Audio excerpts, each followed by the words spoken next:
India news Madhya Pradesh Chhattisgarh में आपका स्वागत है। मैं हूं आपके साथ पराग गुप्ता। इस खास अवसर पर लाइव हेल्थ टॉक शो के साथ शुरुआत करेंगे आज हम और बात करेंगे भारतीय पुरुषों में होने वाले सामान्य कैंसर और उनके उपचार के बारे में। हमारे साथ होंगे बालको मेडिकल सेंटर नया रायपुर छत्तीसगढ़ के कंसल्टेंट मेडिकल ऑन्कोलॉजिस्ट डॉक्टर देवा दुलाल बिस्वाल। वो कैंसर से जुड़ी जानकारियां हमको देंगे। आप सीधा संपर्क हमारे साथ इस लाइव शो में कर सकते हैं। आपकी टीवी स्क्रीन पर नंबर फ्लैश हो रहे हैं, इन दोनों नंबर्स पर आप कॉल करिए। डॉक्टर साहब से अपना सवाल आप पूछिए, लेकिन उससे पहले बालको मेडिकल सेंटर से जुड़ी इस जानकारी के बारे में हम आपको बता दें कि Balco medical centre Vedanta medical research foundation की छत्तीसगढ़ के नया रायपुर में स्थापित पहली प्रमुख पहल है, जिसमें 170 बेड अत्याधुनिक ऑन्कोलॉजी देखभाल सुविधा है, जिसमें 50 से अधिक विशेषज्ञ चिकित्सक हैं और ये मध्य भारत में स्थित उन्नत ऑन्कोलॉजी सुविधाएं है जो कैंसर का विश्व स्तरीय उपचार देती है। और बालको मेडिकल सेंटर का उद्देश्य भारत के लोगों तक आसानी से उचित और सस्ती कीमत पर ultra modern multi modality diagnostic और चिकित्सकीय सुविधाएं लाना है। बालको मेडिकल सेंटर अपनी गुणवत्ता और आधुनिक उपचार के लिए प्रख्यात है और ये छत्तीसगढ़ का पहला कैंसर हॉस्पिटल है जिसे NABH द्वारा पूर्ण मान्यता प्राप्त है। वर्तमान में ये तेजी से भारत के ऑन्कोलॉजी स्पेस में एक राष्ट्रीय लीडर के रूप में उभर रहा है, जिसमें मेडिकल ऑन्कोलॉजी, सर्जिकल ऑन्कोलॉजी, विकिरण, रक्त विज्ञान और उपशामक देखभाल शामिल हैं। तो आज चर्चा इसी को लेकर हम करेंगे डॉक्टर देवा दुलाल से और जानने की कोशिश करेंगे कि क्या कुछ उनकी तरफ से पहल की जा रही है और कैंसर से जुड़ी जो भी जानकारियां आज हम उनको समझने की कोशिश करेंगे। आपकी टीवी स्क्रीन पर जो नंबर फ्लैश हो रहे हैं, इन नंबर्स पर आप सीधा इस लाइव टॉक शो में हमारे साथ जुड़ सकते हैं और डॉक्टर साहब से बातचीत कर सकते हैं। आपका कोई भी सवाल कैंसर से जुड़ा हुआ है तो आप उस पर उनसे राय ले सकते हैं। तो प्रोस्टेट कैंसर के लक्षण क्या है, पेशाब करने में परेशानी हो सकती है, ये कुछ कैंसर के नाम और उनके लक्षण भी हम आपको बता रहे हैं। पुरुषों में होने वाली ये आम कैंसर हैं। कोलोरेक्टर कैंसर की बात करें तो इसके लक्षण हैं दस्त, कब्ज, मल त्याग करने में दिक्कत, ये परेशानी हो सकती है। अगर इस तरीके के लक्षण हैं तो आपको कोलोरेक्टर कैंसर हो सकता है। फेफड़े के कैंसर की अगर हम बात करें तो इसके लक्षण क्या हैं? देखिए, लंबी खांसी अगर आपको है तो आप सतर्क हो जाइए। बलगम के साथ अगर खून आता है तब आपको जरूर डॉक्टर से कंसल्ट करना चाहिए। ब्लैडर कैंसर की अगर हम बात करें तो इसके लक्षण है मूत्र में रक्त के कारण उसका रंग बदल जाना। अगर इस तरीके के लक्षण आपके साथ होते हैं तो आपको सावधान होना पड़ेगा, सतर्क होना पड़ेगा, डॉक्टर से कंसल्ट करना पड़ेगा। स्किन कैंसर की बात करें तो किसी तिल या झाई के आकार या रंग में बदलाव होना, ये स्किन कैंसर का लक्षण है। तो ये पुरुषों को होने वाले आम कैंसर हैं जिनके बारे में आज हम चर्चा करेंगे। ओरल कैंसर, तंबाकू सेवन सबसे प्रमुख इसका कारण है। अगर आप तंबाकू का सेवन करते हैं, स्मोकिंग आप करते हैं तो ये बहुत ज्यादा नुकसानदायक हो सकता है। प्रोस्टेट कैंसर के लक्षण देखिए, पेशाब करने में परेशानी, यूरिन में दिक्कत आपको हो सकती है। तो ये कैंसर के नाम और उनके लक्षण आपको हम बता रहे हैं। अगर इस तरीके की कोई भी दिक्कत आपके साथ है या अगर आप इन तरीके की दिक्कतों से जूझ रहे हैं तो इस शो में हमारे साथ आप जुड़ सकते हैं। अगर आपको जरा सा भी शक है, शंका है इन लक्षणों को लेकर तो आप सीधा डॉक्टर देवा दुलाल बिस्वाल से कंसल्ट कर सकते हैं, क्योंकि बालको मेडिकल सेंटर नया रायपुर से हमारे साथ अब से कुछ ही देर में जुड़ जाएंगे और उनसे हम बातचीत पुरुषों में होने वाले इन आम कैंसर को लेकर करेंगे कि अगर इस तरीके के लक्षण हमें देखने को मिलते हैं तो कैसे हम इनसे बच सकते हैं, कैसे अपना उचित इलाज हम कर सकते हैं और क्या कुछ लक्षण हो सकते हैं, क्या चीजें हैं जो कि हमें बेहतर अपने लिए, अपनी बॉडी के लिए करनी होंगी। इन सारे विषयों पर आज हम चर्चा करेंगे और सीधा आप भी अपने सवाल कर सकते हैं। आपकी टीवी स्क्रीन पर हमारे नंबर फ्लैश हो रहे हैं लगातार, उन नंबर्स पर आप कॉल करिए और हमारे साथ जुड़िए, सीधा डॉक्टर साहब से बातचीत करिए। तो सीधा रुक करेंगे डॉक्टर देवा दुलाल बिस्वाल का, हमारे साथ जुड़ गए हैं। बहुत स्वागत है सर आपका हमारे साथ इस शो में जुड़ने के लिए, क्योंकि बालको मेडिकल सेंटर एक ऐसी पहल कर रहा है और जो काम कर रहा है वाकई में एक सराहनीय कदम इसको माना जा रहा है। कैंसर को लेकर जिस तरह से आप लोगों को जागरूक कर रहे हैं या जो भी चीजें बालको मेडिकल सेंटर कर रहा है, वाकई में इसको लेकर और ज्यादा जागरूक होने की अब जरूरत भी लोगों को है कैंसर के प्रति। सर, सबसे पहला सवाल आपसे मेरा यही रहेगा कि हम जब भी इस तरीके के लक्षण देखते हैं जो अभी हमने ग्राफिक के जरिए अपने दर्शकों को बताए हैं, तो सबसे पहले एक आम आदमी को क्या करना चाहिए, क्या उसको करना पड़ेगा ताकि इन लक्षणों को आगे बढ़ने से रोका जा सके? डॉक्टर देबा दुलाल। नमस्ते। ये जो लक्षण बोले आपने एकदम सही बोले जी। कि बहुत सारे शरीर के हर अंग का कैंसर हो सकता है और वो कुछ कुछ इंडिकेशन करता है कि मैं आ रहा हूँ, कैंसर मैं आपके शरीर में पैदा हो चुका हूँ और धीरे धीरे बढ़ रहा हूँ, बढ़ने की कोशिश कर रहा हूँ। तो यूजुअली बुजुर्गों में ज्यादा होता है, बच्चों में कम होता है, यंग लोगों में भी कम होता है। जैसे जैसे आप 50 के पार होते हो तो भगवान ने जो आपके शरीर को गारंटी दिया था, फिर वारंटी दिया था, वो दोनों जा रहे हैं। 50 साल क्रॉस करते करते आपके शरीर में ये सब चीजें शुरू हो सकते हैं जी।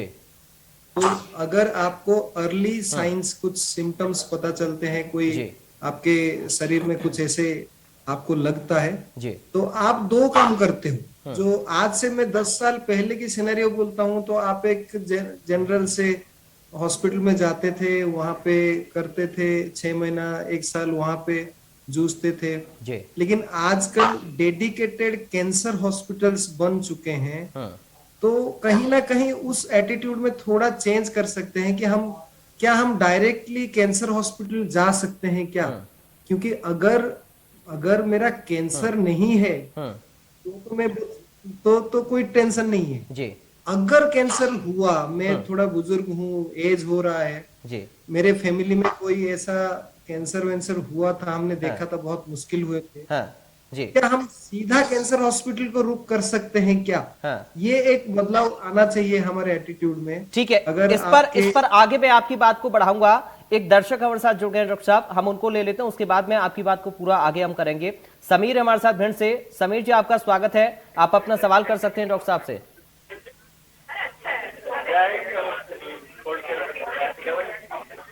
समीर जी, आपको आवाज मिल रही है हमारी? जी जी जी, अपना आप सवाल करिए, काफी ज्यादा शोर हो रहा है, थोड़ा शांति में आइए समीर जी।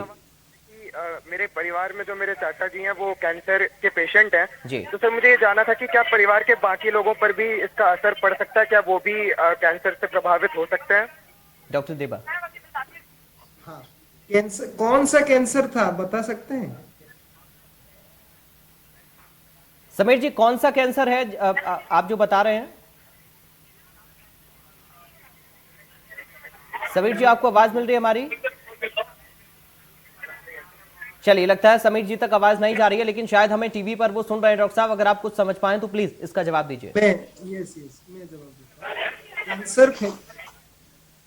कैंसर फैमिली में रन करता है जी, और ऐसे आप ले लो कि 10 से 15% कैंसर फैमिली में रन करता है। बाकी 80 से 85% कैंसर हम अपने लाइफ में वो मिलता है, वो ऊपर से नहीं आया है, माँ बाप या मेरे जो जीन्स है वहां से नहीं आया है। ये जो एनवायरनमेंट के थ्रू मैं जी रहा हूं, मेरा शरीर वहां से निकलता है। तो अगर आपके फैमिली में कैंसर है तो आपको थोड़ा ज्यादा जागरूक होने की जरूरी है जी। अगर आप कोई दूसरे जनरल हॉस्पिटल जाएगा तो आप सीधा कैंसर हॉस्पिटल आ सकते हैं, और अगर नहीं है तो हम आपको बता देंगे, और कुछ मतलब कुछ तो हम ऐसे ही देख के ही बता देंगे, और कुछ जरूरी होगा तो कुछ छोटे मोटे जांच करके आपको घर भेज सकते हैं। तो यानी ज्यादा अलर्ट रहने की जरूरत। यानी हम डॉक्टर देबा ये मान सकते हैं कि अगर जरा से भी सिम्टम हमें नजर आते हैं इस तरीके के, तो उसमें लापरवाही हमें नहीं करनी, क्योंकि कहा जाता है कि अगर शुरुआत में ही बीमारी की पकड़ हो जाए तो उस पर कंट्रोल करना थोड़ा आसान हो जाता है। एकदम कैंसर में तो ये एकदम 100% ये है, लागू होता है कि अगर आप अर्ली आते हो तो कैंसर हमारे लिए बहुत छोटा है, अगर आप लेट करते हो तो मुश्किल। ठीक है, एक चीज और आपसे मैं समझना चाहूंगा, ये जो अलग अलग कैंसर के सिम्टम हमने बताए हैं, अलग अलग प्रकार कैंसर के बताए हैं, इसमें खतरनाक सबसे ज्यादा क्या है, और सबसे पहले उसका प्राथमिक इलाज क्या है? खतरनाक टाइम के साथ होता है जी। अगर ये टाइम खतरनाक है, आप जितना लेट करोगे उसके स्टेज वैसे वैसे बढ़ता जाएगा। जैसे कैंसर में हम लोग 4 स्टेज कहते हैं जी। स्टेज 1, स्टेज 2, ये क्यूरेबल है। स्टेज 3 में लड़ाई होता है, स्टेज 4 में हम हारते हैं। एज ए डॉक्टर या हॉस्पिटल हम हार जाते हैं, कैंसर जीत जाता है। स्टेज 3 में लड़ाई हो सकता है 50% चांसेस है जीतने की, लेकिन स्टेज 1 स्टेज 2 हाईली क्यूरेबल है, मतलब हम उससे जीत सकते हैं। और उसमें आपको पूरा का पूरा टाइम है, वो टाइम से आ जाते हैं तो हो जाए। ठीक है, अभी बालको मेडिकल सेंटर के बारे में अगर हम जानना चाहें, दर्शकों को हम बहुत संक्षेप में क्या बताना चाहेंगे डॉक्टर साहब, क्योंकि आप जो पहल कर रहे हैं ये वाकई में लोगों के लिए जागरूकता के लिए बहुत ज्यादा जरूरी है। बालको मेडिकल सेंटर न्यू रायपुर में अवस्थित है जी, और ये कंप्लीटली डेडिकेटेड है कैंसर के लिए। मतलब हम लोग सिर्फ और सिर्फ कैंसर देखते हैं। आप में कैंसर होगा तो हम नहीं छोड़ेंगे उसको जी। आप में कैंसर नहीं होगा तो हम दूसरे सेंटर्स को भेज देंगे कि आपको दूसरे, बट कैंसर अगर है तो हमसे नहीं छूटेगा। और कैंसर है तो हमारे पास कॉम्प्रहेंसिव कैंसर सेंटर है, मतलब A to Z आपको यहीं पे मिल जाएगी।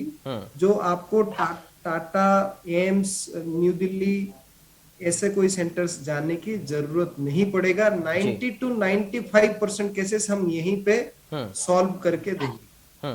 और कुछ छोटे मोटे चीज होंगे जो हमसे बचेंगे, वरना ये कॉम्प्रहेंसिव कैंसर सेंटर है। रेडिएशन ले लीजिए, सेकाई कहते हैं जिसको, एडवांस से एडवांस सर्जरी ले लीजिए, केमोथेरापी ले लीजिए, इम्यूनोथेरापी, जितने तरह के केमोथेरापी में आजकल एडवांस आए हैं सब कुछ यहीं पे मिल जाएंगे। इसीलिए उसको dedicated and comprehensive cancer centre कहा जाता है। ठीक है, एक दर्शक हमारे साथ आलोक जुड़ गए हैं डॉक्टर साहब। आलोक जी, आपका स्वागत है, अपना सवाल करिए। जी सर, मैं आलोक हूँ और मैं ग्वालियर से बात कर रहा हूँ। मेरा प्रश्न यह है कि मैंने बचपन से एक बात सुनी है कि जिसको एक बार कैंसर हो जाता है वो कभी ठीक नहीं होता, तो क्या ये सही है डॉक्टर साहब? नहीं, ऐसे नहीं है। आप मैं फिर से दोहराऊंगा, कैंसर क्यूरेबल है स्टेज के हिसाब से। अगर आपका स्टेज 1, 2 और कुछ हद में 3 तक है, अगर अनफॉर्चुनेट रहे तो भी उसको क्यूरेबल है। स्टेज 4 में क्यूरेबल कुछ कैंसर्स में है, अभी भी आ चुके हैं।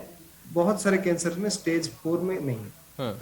तो ये जो हम सुने थे कि एक बार जिसको कैंसर होता है वो नहीं, एक बार जिसको डायबिटीज होता है वो डायबिटीज रहता है, लेकिन एक बार जिसको कैंसर होता है उसके 2 परिणाम होते हैं, या तो वो हार जाता है या वो जीत जाता है। जो जीत जाता है उसको हम कैंसर सर्वाइवर बोलते हैं। और आजकल हमारे पास एक बहुत बड़ा ग्रुप बन चुका है जो कि कैंसर सर्वाइवर्स के ग्रुप है। मतलब जो कैंसर से ट्रीटमेंट होने के बाद 5 साल क्रॉस कर चुके हैं, उनको हम बोलते हैं क्योर, मतलब अपने लाइफ के लिए वो क्योर हो गया जी। उनके एक बहुत बड़ा ग्रुप बन रहा है। तो हम कैसे बोल सकते हैं कि वो कैंसर पेशेंट, वो कैंसर सर्वाइवर है, कैंसर पेशेंट नहीं है जी। तो इसका मतलब बहुत लोग, बहुत बड़ा ग्रुप जो अलर्ट हैं, वो लोग आते हैं, ट्रीटमेंट करके सर्वाइवर बन सकते हैं, कैंसर से पीड़ित नहीं रहते हैं जिंदगी में। ठीक है आलोक जी, बहुत शुक्रिया। मुझे उम्मीद है कि आपको आपके सवाल का जवाब मिला होगा। और कुल मिलाकर जागरूकता बहुत बड़ी चीज है, क्योंकि अगर आपको जरा से भी सिम्टम नजर आते हैं तो आपको तुरंत उसका इलाज लेना पड़ेगा। डॉक्टर देवा, एक सवाल बड़ा जनरल सा है, आपसे मैं पूछना चाहूंगा, अक्सर लोगों को गले का कैंसर हो जाता है, वो क्या होता है और उसमें सबसे पहले क्या उसके पहचान है, क्या लक्षण है और करना क्या चाहिए प्राथमिकता के तौर पर? गले का कैंसर मतलब हम बोलते हैं मुंह का और गले का कैंसर। मुंह का हुआ तो उसके नोड्स गले में आते हैं, तो इसको हम हेड एंड नेक कैंसर्स कहते हैं जी। और ये इंडिया में मर्दों में पाया जाने वाला नंबर 1 कैंसर है, मतलब सबसे कॉमनेस्ट कैंसर है। हाँ। ये हाईली प्रिवेंटेबल है, मतलब इसका नंबर बाहर के देशों में बहुत कम है। हमारे देशों में हमारे देश में ये नंबर 1 है। कारण क्या है इसका? मतलब है हमारे हैबिट्स जो हम किए हुए हैं उसी से ही ये उत्पन्न है। अगर हम उसको छोड़ देंगे तो वो नहीं होगा, मतलब आप ऐसे मैं बोल सकता हूँ कॉन्फिडेंटली कि 90% नहीं होगा अगर हम वो चीजें छोड़ दें। 3 चीज है, तंबाकू चबाने वाला, तंबाकू स्मोक करने वाला या मतलब बीड़ी या सिगरेट, और अल्कोहल जी। और इसमें मैं बहुत ही अच्छा एक मैथमेटिक्स बताऊंगा, मैथमेटिक्स ऑफ गले की कैंसर। ऐसे हम बोलते हैं कि अगर आप सिगरेट पीते हो तो आपको 5 गुना चांस है मुंह के कैंसर होने का जी। और अगर आप तंबाकू खाते हो तो आपको 5 गुना चांस है मुंह का कैंसर होने का, और अगर आप अल्कोहल पीते हो तो और 5 गुना। तो अगर कोई बोलता है कि कोई दोनों पीता है तो क्या होगा, ना 5 गुना मिलके 10 होगा, नहीं, यहाँ पे 5 गुना इंटू 5 गुना 25 गुना होगा जी। मतलब कहने का मतलब है कि कोई गुटखा खाता है और सिगरेट पीता है तो उसके चांसेस मल्टीपल हो जाते हैं। यानी मतलब ये तो आपने बड़ी बात बताई है और वाकई में आज के युवाओं को जागरूक होने की इस पर जरूरत है। इस पर आगे हम डिस्कस करेंगे। एक दर्शक हमारे साथ शंकर जुड़ गए हैं। शंकर जी, आपका स्वागत है, अपना सवाल करिए। हेलो जी शंकर जी, आपको आवाज मिल रही है हमारी? जी, मैं शंकर बोल रहा हूँ इंदौर से। सर, मेरा सवाल ये है कि अक्सर देखा जाता है कि कैंसर का रेकरेंस रेट बहुत ज्यादा होता है। एक बार होता है, दोबारा हो जाता है कैंसर, फिर दोबारा हो जाता है। क्या ऐसे नुस्खे हैं, क्या ऐसे उपचार हैं जिनको करके इससे बचा जा सके? डॉक्टर साहब। शंकर जी, बहुत ही टेक्निकल सवाल है, बहुत ही अच्छा सवाल है, बधाई हो आपको।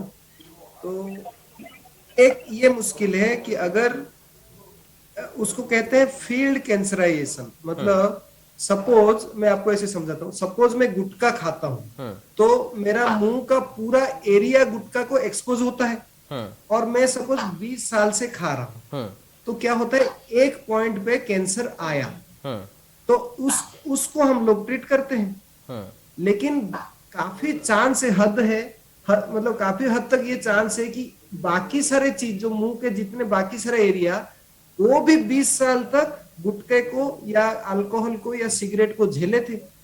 तो ये पूरा का पूरा फील्ड को हम कहते हैं कि फील्ड कैंसराइजेशन। भले ही यहाँ पे कैंसर हुआ था लेकिन यहाँ कैंसर होने के चांस रहते हैं। उसमें आपको सिंपल है, आप जैसे आपको पता चलता है तो उस दिन से आपके जो हैबिट्स थे वो बंद हो गए जी। जैसे अल्कोहल पीते थे या गुटखा खाते थे, पान खाते थे, सुपारी खाते थे, वो बंद हो गया तो फील्ड कैंसराइजेशन उस टाइम पे स्टॉप हो जाता, ठीक है, और फर्दर डैमेज नहीं होता। दूसरा है, ये तो हमारे जीभ को भी पता चल जाता है, उंगली को पता चल जाता है, हम ब्रश करते हैं पता चल जाता है। जैसे आपको पता चला वहां पे फिर आप लेट नहीं कर सकते कि डेंटिस्ट को दिखाना है, इन्फेक्शन हो गया होगा शायद, अच्छा अरे मुझे कैंसर कैसे हो सकता है, मुझे कैंसर थोड़ी होगा, ये सब ना करके आप तुरंत उसको डील करेंगे और क्या, तुरंत उसको कैंसर सेंटर जाके, आपके सेंटर जहां पे भी है वहां जाके उसको तुरंत एड्रेस करेंगे तो बचने के चांसेस बढ़ते हैं जी। ठीक है शंकर जी, शुक्रिया आपका जुड़ने के लिए।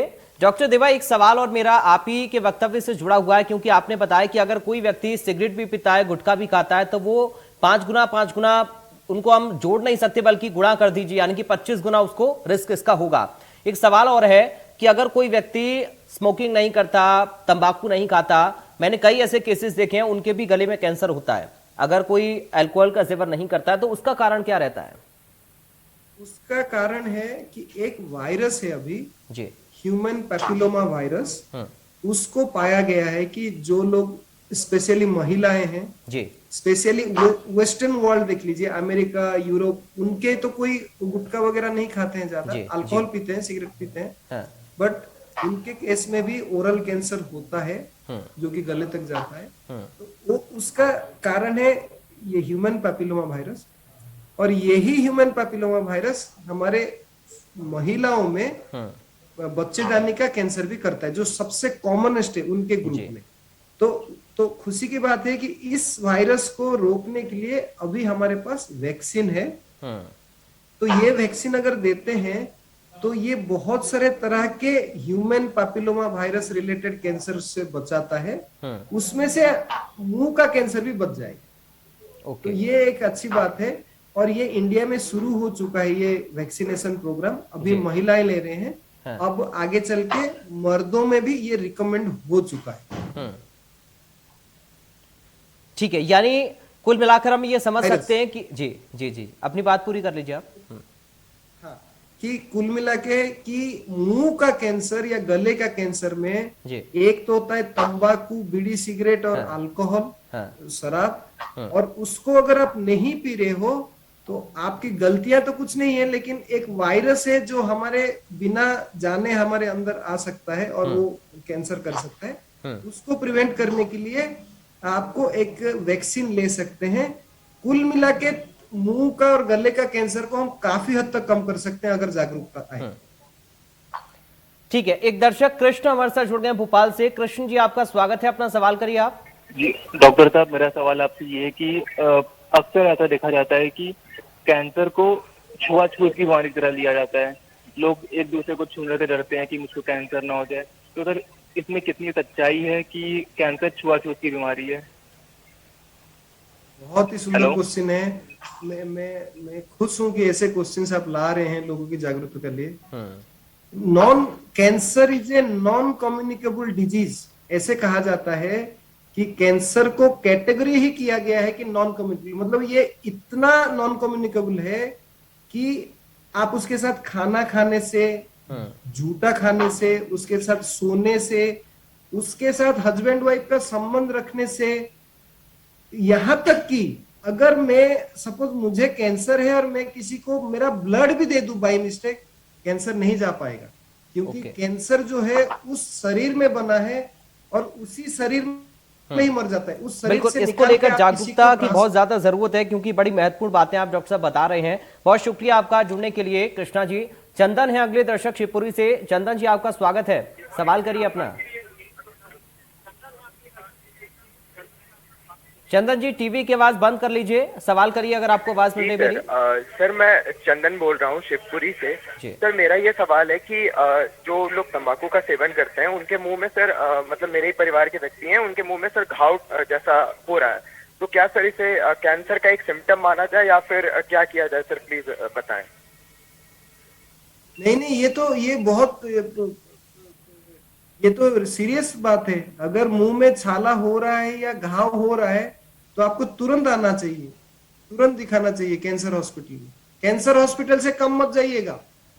अगर आप गुटखा खा रहे हो, मुंह में घाव है, तो कम से कम कैंसर हॉस्पिटल जाइएगा और वहां पे एक बार देख के तसल्ली करके ही वापस आइएगा। चलिए शुक्रिया चंदन जी आपका जुड़ने के लिए। उम्मीद है आपको आपके सवाल का जवाब जरूर मिला होगा। ये बहुत सारे लोगों की अक्सर प्रॉब्लम रहती है, डर भी एक तरीके से रहता है डॉक्टर साहब, क्योंकि कैंसर का नाम ही ऐसा है। जो लोग गुटखा खाते हैं या स्मोकिंग करते हैं, अब जरा सा छाला मुंह में होता है या कहीं कोई कट लग जाता है, कोई दिक्कत होती है खाने पीने में, तो लोगों के अंदर एक डर का माहौल बन जाता है कि कहीं कैंसर तो नहीं है। ऐसे में और एक भी यहाँ पे लाना चाहता हूँ कि कभी कभी दांत हमारा सपोज टेढ़ा मेढ़ा है और हमारे बार बार जीभ कट जाता है या गाल में कट जाता है, तो देखा गया है कि वो जो बार बार कट के घाव होता है और सूख जाता है, घाव होता है सूखता है, वो भी कैंसर का कारण हो सकता है। ओके जी, हाँ जी। यहाँ पे तंबाकू वंबाकू ना होने से भी, अगर सिर्फ कटने से भी बार बार शार्प टूथ कहते हैं, शार्प टूथ से जो कटता है वो क्योंकि इतनी बार होता है कि वो बार बार होके वो कैंसर में हो सकता है चेंज, तो उसके प्रति भी जागरूकता चाहिए। एक चीज और डॉक्टर साहब आपसे मैं समझना चाहूंगा, खाना पीना कितना ज्यादा मैटर करता है? क्योंकि अक्सर हम कहते हैं कि शुद्ध चीजें खानी चाहिए, मिलावटी चीजों को अवॉइड करना चाहिए। ये चीजें कैंसर को कितना ज्यादा बढ़ावा देती हैं? बढ़ावा देती है, बहुत बहुत ज्यादा रोल है कि हमारे शरीर के अंदर अगर हम एक तो अगर जीन से आया है, अगर जीन में कैंसर नहीं है तो मैंने बोला कि 80 से 85% चीजें हम अपने लाइफ में ही करते हैं जी। उसमें दो चीजें, एक तो एटमॉस्फेयर है जिसका हवा हम लेते हैं, सुनते हैं, और दूसरा है खाना खाते हैं ये, और एक तीसरा है सूरज, मतलब सूरज की किरणें हमारे शरीर पे पड़ता है। तो ये तीन हमारे जो एनवायरनमेंट है, ये तो यही तीन है ना, एक सूरज, एक हवा और एक खाना पीना। तो खाना पीना बहुत ज्यादा जरूरी है। अगर आप सिगरेट, तंबाकू ये सबसे दूर हो तो नेक्स्ट आपको समझाएंगे कि आप जो जंक फूड है, उस सपोज मुझे नेचुरल खाना खाने से मुझे, ये तो ऑब्वियस बात है कि मैं ठीक है। एक दर्शक हमारे साथ जुड़ गए हैं, अभिलाष हमारे साथ हैं। अभिलाष जी, आपका सवाल करिए। जी डॉक्टर साहब, मेरा सवाल आपसे है कि इस cancer is a genetic disease, क्या ये पीढ़ी टू पीढ़ी ट्रांसफर होता है? दरअसल मेरे एक दोस्त को कैंसर था, उसके बच्चों को भी वो कैंसर हो सकता है या उसका बच्चा स्वस्थ रहेगा?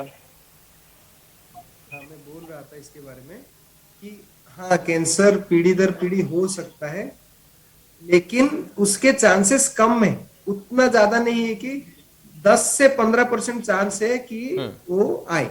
लेकिन मैं इसमें एक कैंसर बोलूंगा, जो स्तन का कैंसर है, वो काफी कॉमन है, जो कि पीढ़ी दर पीढ़ी जा सकता है, फैमिली में महिलाओं को हो सकता है। बाकी सारे कैंसर्स में इतना जेनेटिक, इतना हेरिडिटरी, मतलब माँ बाप से आने वाला कैंसर नहीं होता है। यूजुअली हम अपने लाइफ में ही उसको बनाते हैं, हमारे खान पान और हमारे एटमॉस्फेयर, ठीक है, और हमारे जी ठीक है। डॉक्टर देवा, आज आपने बहुत महत्वपूर्ण बातें बताई हैं और हमें उम्मीद है कि जो भी दर्शक इस वक्त आपको सुन रहे होंगे, उन्होंने उन सभी बातों को नोट किया होगा, क्योंकि ये जो विषय है कैंसर, बड़ा गंभीर विषय है और इस पर जागरूकता बहुत ज्यादा जरूरी है। डॉक्टर देवा दुलाल, आपका बहुत शुक्रिया सर, आज आप जुड़े इंडिया न्यूज के साथ और आपने अपना समय दिया, इतनी सारी जानकारी हमारे दर्शकों को दी हैं। फिलहाल के लिए इस बुलेटिन से, इस खास प्रोग्राम से मुझे दीजिए इजाजत। नमस्कार।